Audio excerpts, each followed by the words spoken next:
Hello and welcome to video lecture series in Sociology. Today we are going to discuss chapter 1 titled as Structural Changes from your textbook Social Change and Development in India. This chapter discusses the impact of colonial rule on Indian society, which means how the British influenced the nature and structure of Indian society, economy and polity, with particular focus on processes of urbanization and industrialization and what sort of structural changes both these processes had on Indian society. To begin our discussion on structural changes, let us begin by understanding how do we define a structure or what is meant by a structure. Simply stating, a structure is an arrangement, a pattern and relationship between different parts of something. You can also say structure means the way various activities are organized. For example, how do we impart justice defines nature of legal structure of any society, or how do we get educated defines the educational structure. In the same way, family, kinship, religion, all these institutions have different kinds of structures. Structural changes mean or imply transformation or changes in the way structures are organized or in the way these relations and activities are organized. For instance, delivering lectures on smart boards can be labeled as change in one aspect of the educational structure, that is, method of teaching. Our previous generations did not have this advantage. The question is, how do we study this change or transformation? The answer is, the changes can be understood in terms of two dimensions. Number one, their causes, that is, what factors bring about change, or what are the reasons behind change. Second, we can study transformation in terms of consequences, that is, what has actually changed or undergone transformation. So, in the example of change in the educational structure, what do you think are the causes of change? One may say that development of means of communication and technology is the factor or motor behind change. In terms of consequences, the method of teaching has undergone transformation. IT has changed the way students can be taught now. Teaching has gone beyond the time and space dimensions of your classroom. Your teacher now is located at a distance. Someone may ask here that how do we assess change, or how do we say something has changed? We measure changes by comparing one particular structure at 2 points of time. This is also called as diachronic comparison. We can compare any institution at 2 points of time, for instance, family in 1950s and 2010, after a gap of 60 years. In 1950s, nuclear families were not there in existence, whereas joint families were more in number. After 60 years, we see growing number of nuclear families and joint family number coming down. To compare present with past, some understanding of history of that society is necessary. In case of India, we can say that India has a long and rich history. Knowing about our ancient and medieval times is important, but it is the colonial experience that is most significant to comprehend reality of modern India. In this chapter, we will focus on changes brought in by colonialism in India, that is the British Empire. We know in history, India was conquered several times by different groups of people who ruled different parts of what we now know as modern India. But Western colonialism, that is the British, had the greatest impact on our society. Why is it so? To understand this, we have to understand the difference between the empire building of pre-capitalist times and the empire building of the capitalist times. The pre-capitalist conquerors appropriated the economic surplus without interfering with the economic organization of our society. On the contrary, colonialism in capitalist era is of different kind. What does that mean? To understand it, let us briefly discuss what is meant by capitalism first. Capitalism is an economic system in which the means of production are privately owned and organized to accumulate profits within a market system. What does that mean? It means that the decision regarding what to produce, how to produce and how much to produce is left to the market forces of demand and supply. Capitalism emerged in West as a consequence of unique combination of factors. What were these factors? These factors were some of the intellectual and philosophical revolution that happened in Europe around 16th and 17th century. To begin with, it started with Reformation and Enlightenment, which challenged the tradition and religion. Social and political revolutions, where French Revolution happened to establish democracy. Industrial Revolution that led to growth of science and technology, and discovery of new lands for resources, which led to imperialism and colonialism later on. Together, these forces led to transformation of economic, political and social structure of Europe forever. What happened as a consequence?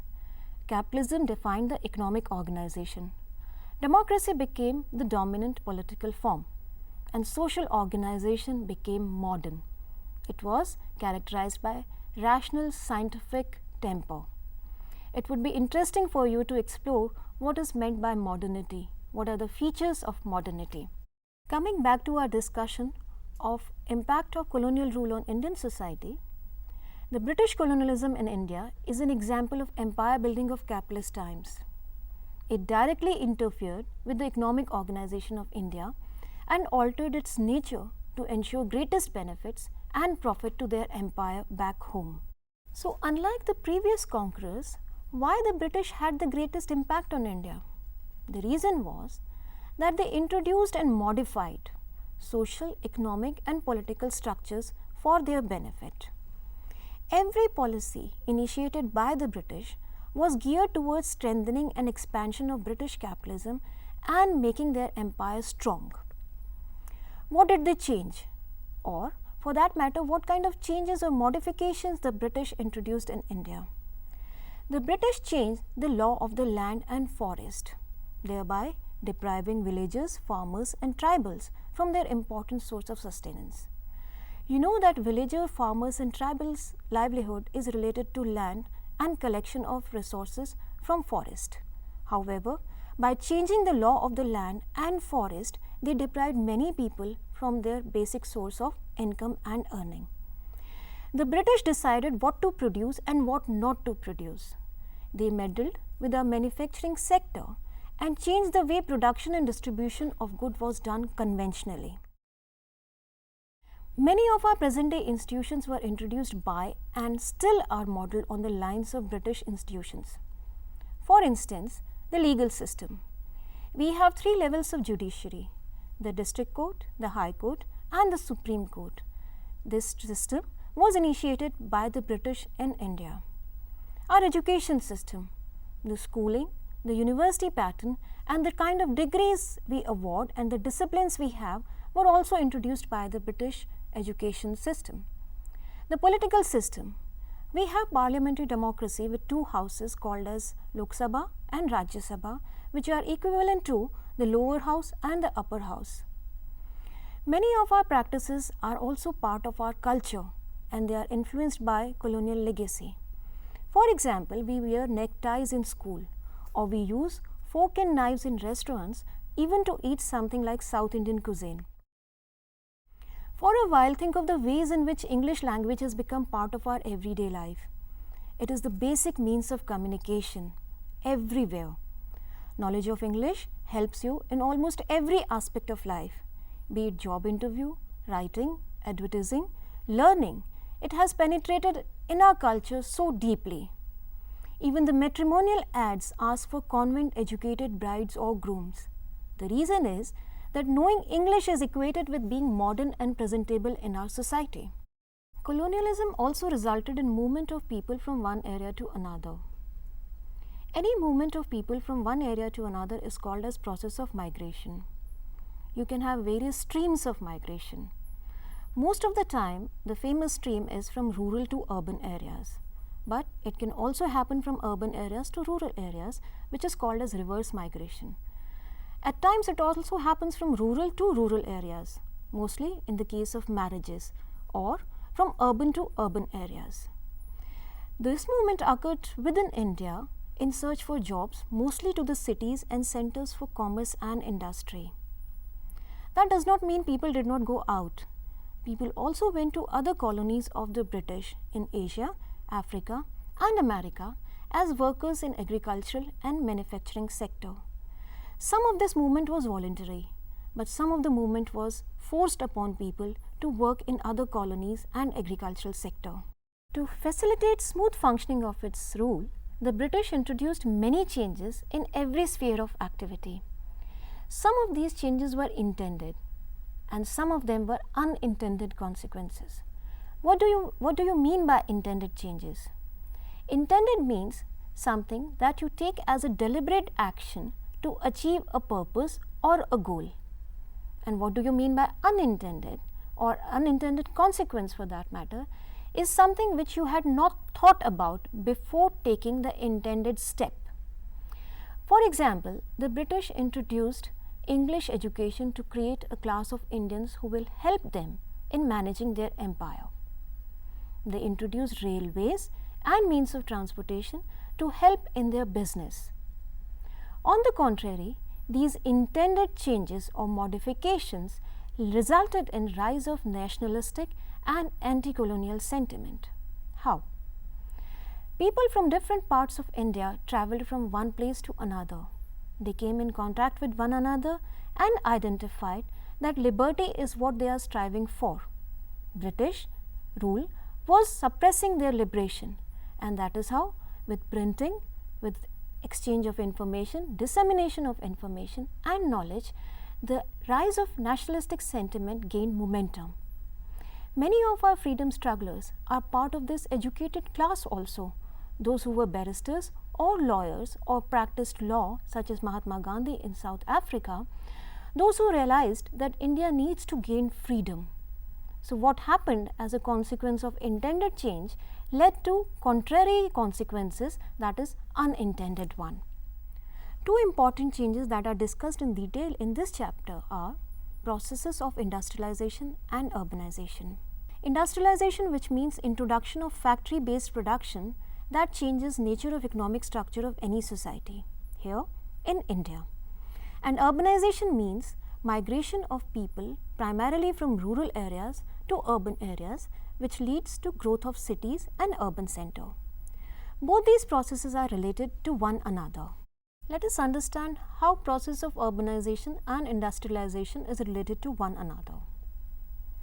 Industry develops in certain areas depending on many factors such as availability of land, raw material, labor, energy sources, means of transportation and many other factors. Once the industry is set in place, it attracts people from neighboring areas to work in these factories. Factories need labor to work. People in search for better prospects move to these areas. What are these better prospects? These can be better income, job, health facility, education facility, better civic and infrastructure. Thus, people from neighboring areas move to these towns and urban centers. That leads to development of cities. To summarize, let us take a quick recap of what we discussed today.